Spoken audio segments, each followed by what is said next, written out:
Okay, right now, so what I want to do right now is to start talking about early childhood social development, social emotional development. Okay, so now let's get started. Okay, so what we want to do now is to take a look at Erickson's psychosocial stage. Psychosocial stage. So, um, I hope you can still remember what the first two stages was. During the first stage, in terms of infancy, okay. During the first stage, when we were talking about Erickson's psychosocial theory. The first stage would be trust versus mistrust, right? And the second stage would be autonomy versus shame and doubts. Now, the third stage is talking about initiative versus guilt. Now, initiative, I think, is a characteristic of this stage group, of this age group. And we have said this just in terms of categorizing preschools in general. And again, it's that nature desire to learn. It's that kind of innate push to want to explore their world and understand their world. At this stage, children are very curious, particularly if they have come out of the previous stage with a sense of autonomy. Right, the second stage being autonomy versus shame and doubts.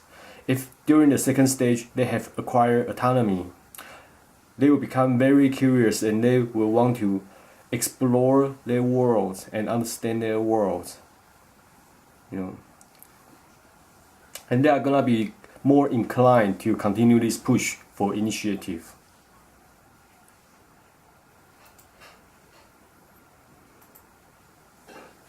Okay. And here's what we begin to see is they beginning to initiate more things on their own. Now, if they come out of the previous stage, where they have developed a sense of self-doubt. Again, the second stage being the second stage being autonomy versus shame and doubts. Now, if they come out of a previous stage, the second stage where they have developed a sense of self-doubt, they are gonna be less inclined to be willing to take that initiative for fear that they are gonna be rejected, for fear that they are gonna be rejected, not accepted or criticized. So again, if we are coming out of more of a positive outcome of a previous one, we are gonna be more inclined to be willing to initiate, and that's where we get the initiative versus guilt.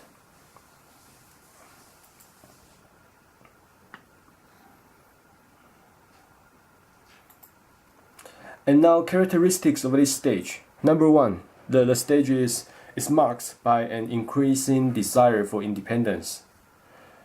So one of the places we see that is they are striving to meet their own needs and making their own choices. And again, they want to do more on their own, even than they did during the toddler stage. Now,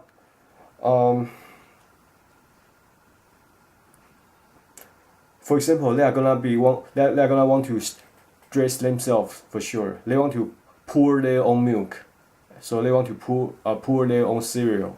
They don't want someone else doing that for them. Right? It's this desire for independence.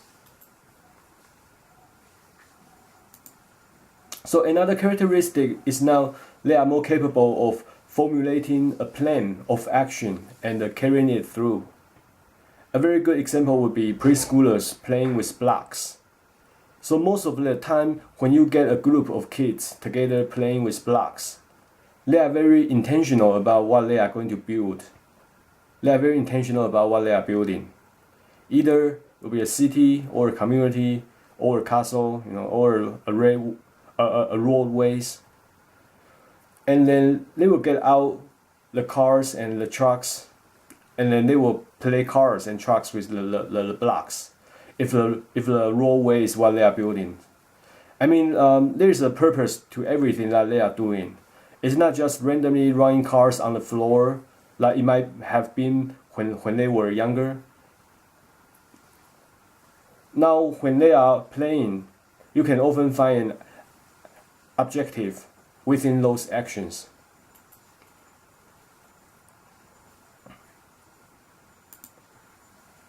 Also, it is at this age that doing the task is what is most important.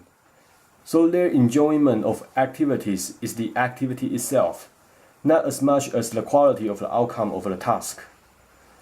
So they get their enjoyment and they gain their satisfaction and they learn from the doing. Again, they are not really concerned with the quality of the outcome. That tends to be more of an adult issue than a preschooler's issue. So sometimes you can see that preschoolers, they are having fun doing an art project, not following the instructions given by the teacher, but doing it the way they like. So the teacher, sometimes they would intervene and say, this is not the right way to do it. This is supposed to be, this thing is supposed to go here and that thing is supposed to go there. And so kids will get very frustrated and say, no, I want to do it the way I want to do it. They are not really concerned about finishing the project, but they are more concerned. They are having fun during the process. Process is all that is important, not all that matters to them.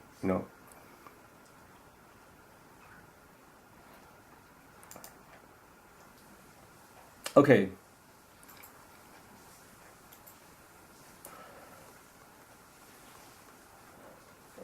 Going back to the last slide. So, okay, initiative versus skills. So our hope is to build a sense of initiative. We know that it's important to let children learn how to do things on their own, but we as adults, we often do things for a child that even when they are capable of doing it on their own. And often it's because we think that we can do it faster and quicker. And things like picking up toys, tying shoes. We can probably, those things children can actually do on their own, but it would take much longer time for them to do it. So we do those tasks for them because we can do it faster. And for example, zipping up a coat or a jacket, zipping up a jacket, they can do that on their own. They are capable of learning that, particularly as they get into upper preschool years. Now I'm talking about maybe 5 years old. They can actually do that on their own. They are pretty capable of doing that, but it does take them longer, And then we kind of jump in. And say, here, let me do that for you, But what we as parents need to realize is that it's important to let them have a sense of, as a parents, we need to let them have this sense of accomplishment by letting them doing things that they are more than capable of doing. So they are more likely to take initiative as they become adults.